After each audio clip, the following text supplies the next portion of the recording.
Hi there, that was a tune called From Night Till Morn, and it's something that I play with a Morris side, Chelmsford Morris. A few months ago I started playing English concertina with that Morris side, but got disillusioned quite early on because I didn't feel like I was contributing much. The melodians didn't have so much more lift and bounce, and I wasn't really getting that with the English concertina, plus the fact I couldn't really be heard, and so I kind of left for a few weeks. My wife dances with the side, and then she said to me, why don't you bring along your cigar box guitar, this thing here? And I thought, oh, I don't know, it's not going to be accepted. I don't think it's certainly not in the tradition of Morris dancing. But anyway, I thought, well, we'll give it a go. Anyway, I turned up with this and everybody was fascinated by it. And I tried it out and it worked really well. It's a sound that blends really well with melodians and piano accordions, and it's not a particularly loud instrument. It's got a very small body. As you can see, the body is a cigar box, and the fretting is like a dulcimer, so that you get mainly, apart from that one there, the notes in the major scale.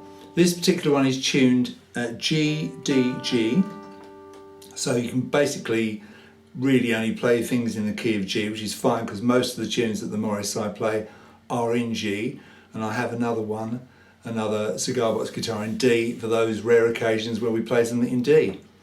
The frets are unevenly distributed, aren't they? And you might be wondering why that is. Well, the reason for that is where you've got a big space, that's because it's going up a tone. It's not going up in semitones, so it jumps from, if you like, G to A, another big jump, a tone jump to a B, then a semitone jump to a C.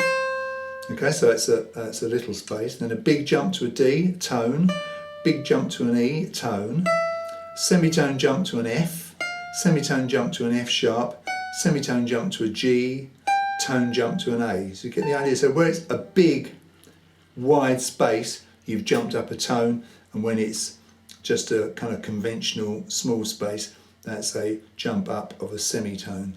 And that's why when you see this kind of neck and the frets are not distributed evenly, then you'll know why that is. And it's really good fun to play. Now, as I say, not particularly loud. I do have an amplifier, a battery operated Roland Cube that I play through, and I'll show you that perhaps in another video. I thought today I'd just kind of pique your interest a little bit. Who knows, maybe somebody out there might be contemplating doing the same thing. Certainly the few dance outs we've had, it's generated a lot of interest. A lot of people have come up to me and asked me what it was, and it's been very interesting to see the response that it's got. So what do you do? Well, basically you've got to find the tune. So the tune of From Night Till Morn, which is for a dance called Goalborn that we do, is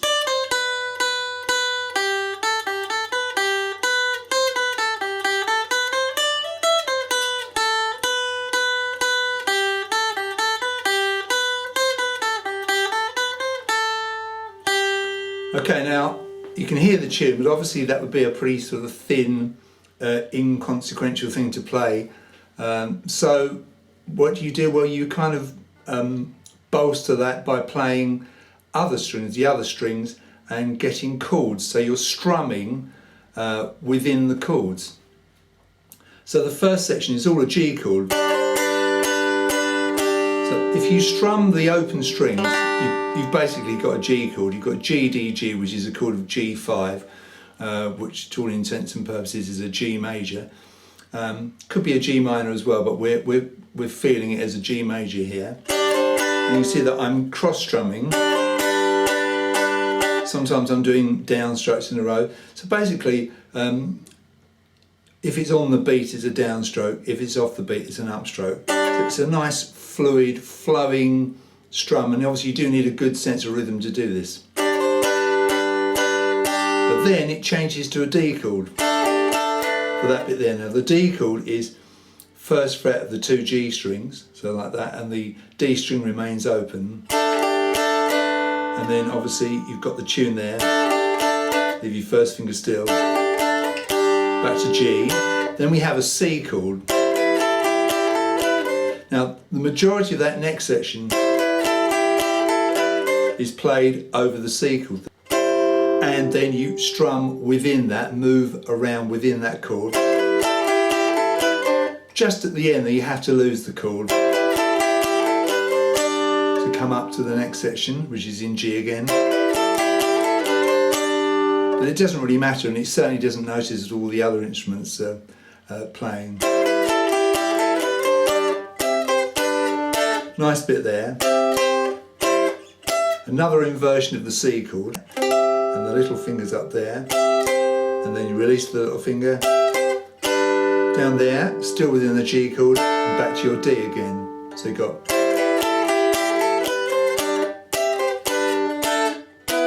Now we have an E minor chord. This is 2nd fret of the 2 G strings, so that's a note of B. Remember, you're coming up through the major scale, so you've got G, A, B, so you've got a B there, a B there, and then that note there is an E, so you've basically got E and B, and we're feeling it as it could be an E major chord, but we're feeling it as an E minor chord. And obviously the melodians will play a full E minor chord with the G note in it as well. And then the tune played within that chord. Release the finger to get the open G. Back to the D chord, and you're playing around that chord. Back to the G chord, C chord again. D chord, G chord. So that's kind of your A section.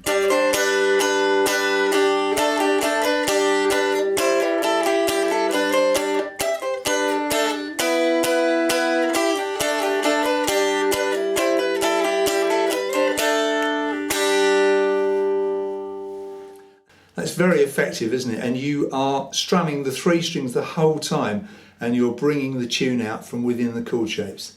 So that was the A section. Let's have a listen to the B section.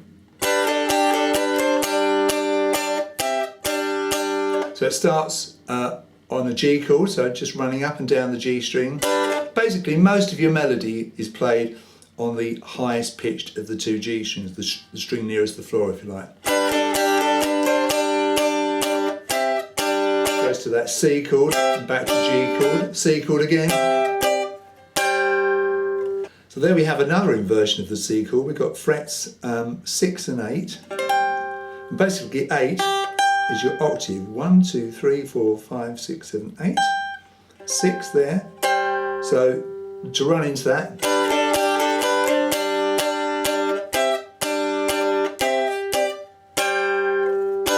down to G chord again. And then still G, and then you've got your that C chord, G chord, D chord, and then the end bit's the same as the end of the A.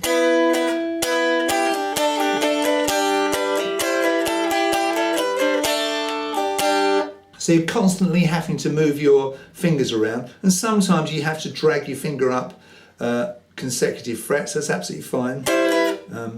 So for instance,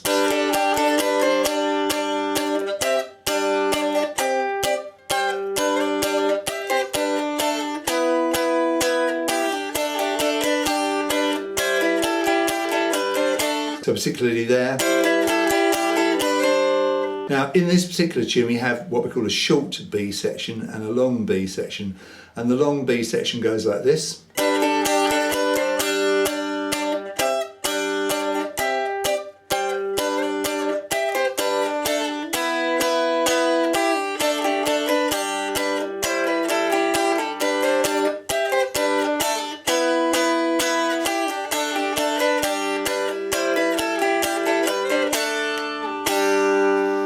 Now these instruments are advertised as having no wrong notes, so that's obviously not true. You obviously have to play the right notes. If I run up the fret, you'll hear that one there. That's not in the major scale because that gives us our 7th. So if we wanted a G 7th chord, we'd play that note there. But basically, apart from that fret, it's what we call diatonically fretted, so you're in G major. So it's limited, but it's also brilliant fun. And as I say, if you've got a good sense of rhythm and you're an experienced guitarist, it's a no-brainer. It's pretty straightforward. This instrument was made by a guy up in the Midlands called Chicken Bone John. I was looking for something different about 5 or 6 years ago, and I discovered his website, saw this little instrument, fell in love with it, and bought it. And I've done quite a lot of videos over the years, but obviously this playing with the Morris side is a new venture. I'm sure it's not unique, but I'm not aware of any other people that play for a Morris side using this instrument. If there are, then do get in touch with me. It'd be lovely to hear from you. This guitar's got my logo, my Daddy Longlegs logo on it. I had that done by my wife specially, and it's, as I say, not particularly loud, but it's fine for rehearsals in a hall. But obviously when you're playing out, you do need to be amplified. This has got a jack socket here, it's got a little piezo pickup inside, and I just plug it into my Roland cube and it's plenty loud enough. In fact, I sort of tend to turn the amp down and strum quite hard, so the amplifier is just doing a little bit of the work, just bringing it out. But as I say, I'll deal with that in a separate video. Anyway, that's video number 1 in this series. Hope you found it interesting, and I'll see you in the next one.